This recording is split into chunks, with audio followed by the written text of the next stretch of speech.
السلام علیکم ناظرین، پیش کرتے ہیں ایک اور بریکنگ نیوز۔ نواز شریف کی سزا ختم، بڑا فیصلہ آ گیا۔ اسلام آباد ہائی کورٹ نے A1 فیلڈ ریفرنس میں سابق وزیر اعظم نواز شریف کی سزا کا فیصلہ کالعدم قرار دیتے ہوئے انہیں 10 سال کی سزا اور جرمانے سے بری کر دیا۔ A1 فیلڈ ریفرنس میں نواز شریف کی سزا کے خلاف اپیلوں پر چیف جسٹس اسلام آباد ہائی کورٹ عامر فاروق اور جسٹس گل حسن اورنگزیب پر مشتمل ڈویژن بینچ نے سماعت کی۔ ججز کی آمد سے قبل عدالتی اسٹاف کی جانب سے کمرہ عدالت میں موبائل فون سائلنٹ رکھنے کی ہدایت کی گئی۔ نواز شریف نے وکیل امجد پرویز ایڈوکیٹ ریورس ٹرم پر آئے اور انہوں نے دلائل کا آغاز کرتے ہوئے کہا کہ نواز شریف کے شریک ملزمان مریم نواز اور کیپٹن صفدر کو اپیل منظور کر کے بری کیا گیا۔ شریک ملزمان پر اعانت جرم کا الزام تھا۔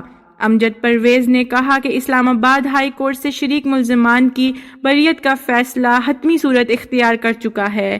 نواز شریف کے وکیل نے نیب آرڈیننس کے مختلف سیکشنز پڑھ کر سنائے اور کہا نیب آرڈیننس میں بے نامداری کی تعریف کی گئی ہے۔ جسٹس گل حسن اورنگزیب نے ریمارکس دیے کہ میرے خیال سے سزا معطلی بھی اسی بنیاد پر ہوئی تھی۔